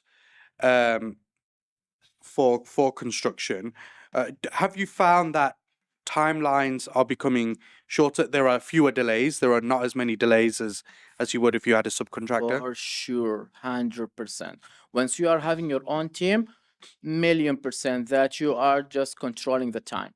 you are really controlling the time super good. And you can put like you can give your team a lot of things. Like for example, you can tell them, okay, if you will finish for me this work, which is required 10 days, if you are gonna finish it for me within 5 days, I'm gonna give you a bonus. Of course, your team, like you can control them. They will do whatever you want for that, and you have to reward them, of course. So these things, it is there. It is like it is a big factor. Trust me, controlling the time, it is a big factor for each and every developer. The developer, they are looking for that. It is an important thing. This is good right now in a market boom, but what about when and if and when the market does slow down and could leave kind of idle capacity? Like, is that something that you guys are worried about? Actually, no. And if you'll ask me, I don't think that the market it will go down. I think that the market it will go always up, especially like nowadays. It's booming. It's really like the construction field. It's going too much up, too much up. So let's talk specifically about kind of construction and design and that kind of element. Your role, of course, is general manager of Mira Constructions. Tell us those kind of conversations that you're having with the design team, with the real estate developments team, all that kind of stuff. What's the kind of conversation that you're having that creates Mira what Mira is? Are you sure that we are having time for that? I'm sure you can summarize a little bit for us. So basically, my discussion usually with the designers, they are super perfect people. They don't like columns. They don't like anything. They are thinking that our slab it will be flying, and like they don't want any partition from inside. So this is always like our challenge with our designer team. So the design once we are getting, there are too much creative on this design, and plus like once you are speaking about luxury, that means you have to do something which is not a standard. This is the small definition of the luxury. So our project it's like that. It is not a standard. It is something different. It is giving a lot of challenge to my team, to my engineering team, to like just to analyze how we will put the columns. Because you've got to do things outside the box. Yes, exactly. Like the cantilever, like it is like the cantilever. I mean, like the slab which is flying without any support. They like it. I don't know. They like it. The designers they like this type of things. Like for example, our last project, they told me that we need a cantilever 12-meter. I told them, guys, okay, I'm leaving. Thank you very much.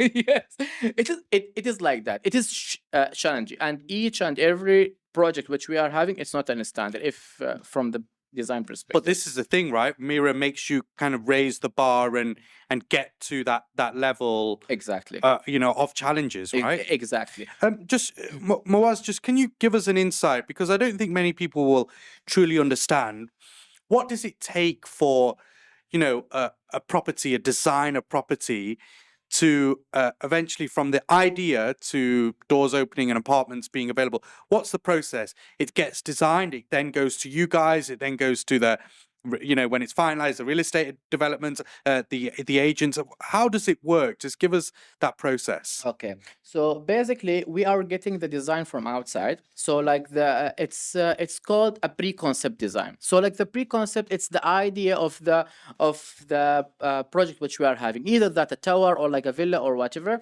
So like we are having this pre-concept from outside, and we need to deliver this pre-concept, because usually we are doing with big names of the architects. So like we are getting this from outside. We are trying to make a concept which is showing like the idea which they are having, which is supposed to be matching with the regulation and the authorities here in UAE.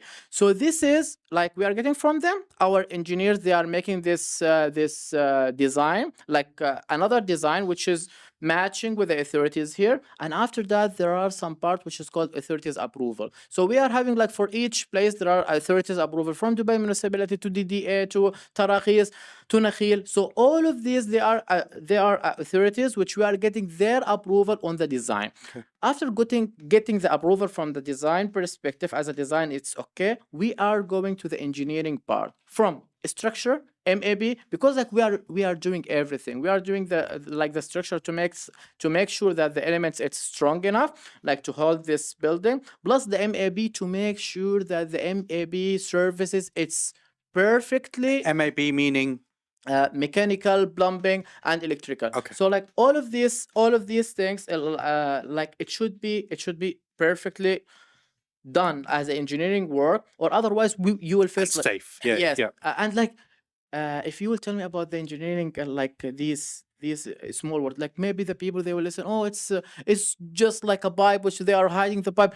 Trust me, it's not like There's that. a lot of work that goes into the Yes. design of where things need to be and Yes. how it's incorporated into the building. Exactly. And once we are coming to Mira, once we are having the height, which is 3.3 meter, and you are trying to hide all of these AC pipes and everything, sounds super crazy. Our engineers, we was having, trust me, it's like 3 months just to discuss about this, how we are having this height, how we are just hiding all of these type of electrical, AC, these plumbing things, all of these kind of small details which the people they don't know about, like they just like they are seeing the building and that's it. And this is an interesting point because in Mar communities, for example, the Mac even maybe, a lot of their properties seem to be copy paste, copy paste, copy paste. Exactly, yes. But with Mira, if you guys are creating bespoke, ultra luxury properties with different designers, Bentley, Elie Saab, everyone will have a different design kind of and construction idea and plan. Is that right? Yes, 100%. And see, once you are having a unique design, it's required a lot of work for it, because usually even the authority, like they will took time to look to our design, because like our design is something different. It's not Sure. copy paste from the same as the other which they are doing. So it is a unique design. Trust me, for like getting this structure approval because of the cantilever and all of these heights, it took a lot of time from us, a lot of going and coming. No, this is not approved. Just put more here, put more there. And like finally, once you are getting the approval, you are feeling the achievement. Trust me. So what happens next once you've got the approval? We got the approval. We are sharing with our real estate team, so like they can just right now they can look at it. They can just start announcing their project. So this is after that the second phase. But again, they are coming to us with the questions from the end users. Oh, like why this? It's like that. What is the details here? Is this ceramic or it's a marble? Like all of these kind of And details. then all these details, and you have to answer to get back to the customer who wants to buy. Yes.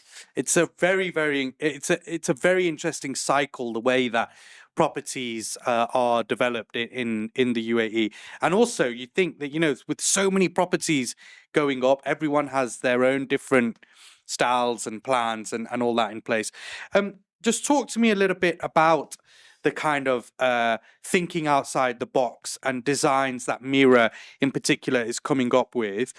What is it that you found completely different to, you know, comparing to other generic property developers that are out there? Okay, so our key point, the collaboration with the brands, it's something which we are having, and it's different than this type of normal commercial projects. This is one. Second, we are choosing always this kind of different designs. Like if we are speaking about the height of the apartment itself, we are giving the people 3.3 meters height inside the apartment, which is usually you will not see it in any project in Dubai.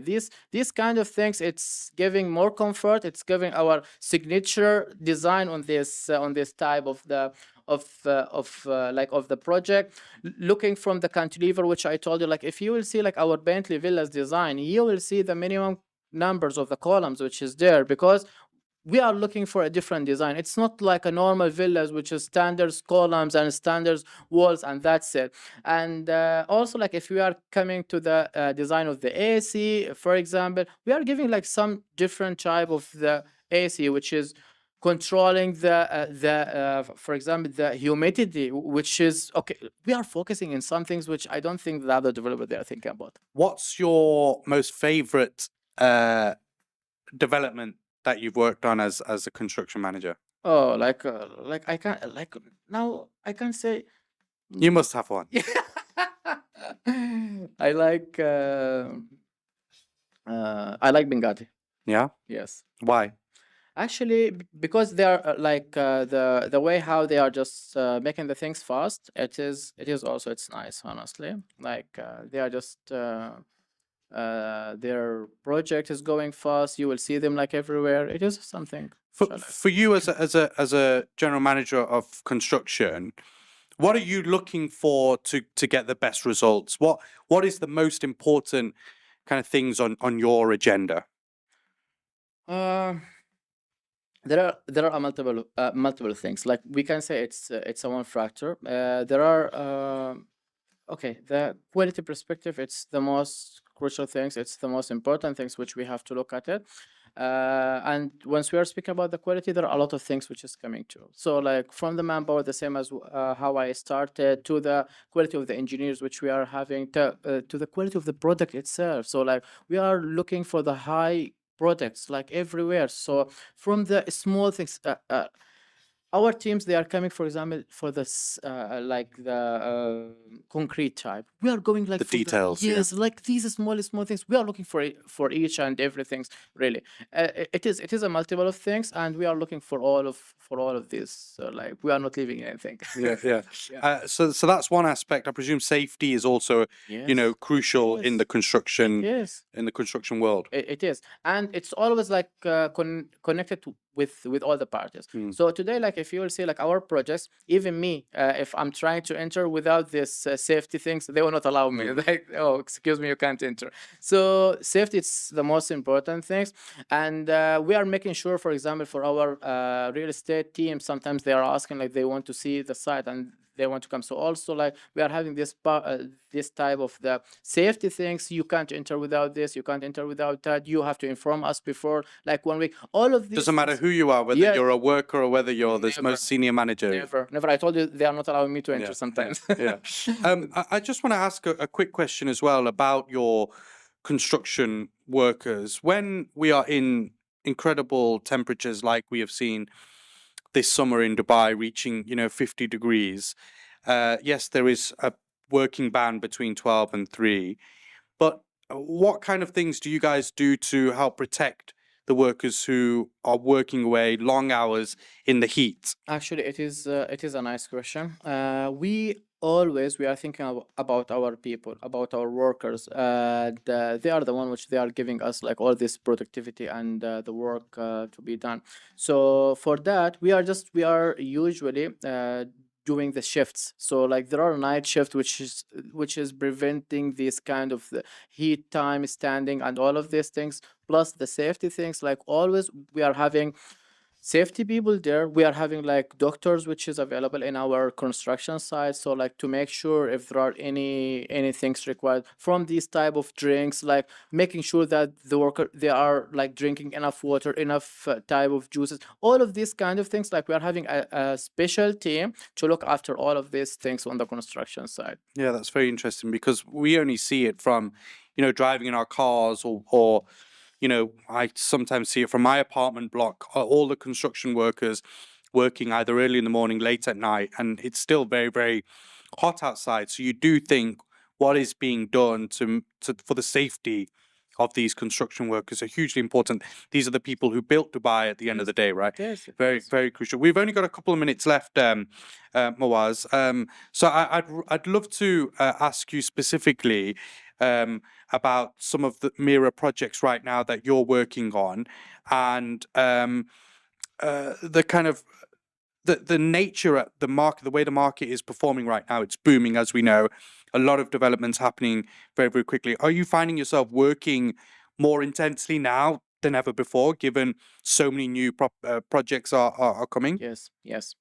If we are talking about the project which we are having right now, we are having big projects and we are having multiple projects like in Dubai. So like you know about Bentley Villas, it's not in small areas. It's like we are speaking about 36 villas in a one place, which is we want to finish all this project in one time, and we are having like the team which they are working day and night. Like we are having day shift, night shift. So we are working more. We are having Tursadi 1, which is like in Al Furjan area. It is a tower. It is like as I described from Dubai municipality, it's unlimited floors. So like it's G+11, yes, but it's unlimited floors. So it is a difference, like different people there, different responsibilities. Towers and villas, it's totally different. So I'm having two different teams, which they are working in two different directions, and you have to understand like how it's work. Plus, we are preparing now for the Trusadi 2, which is with the authority like for the approval. So I'm expecting next month we are gonna start this work as well. It's twin tower. It is. It's intense. Yes. How many people do you manage?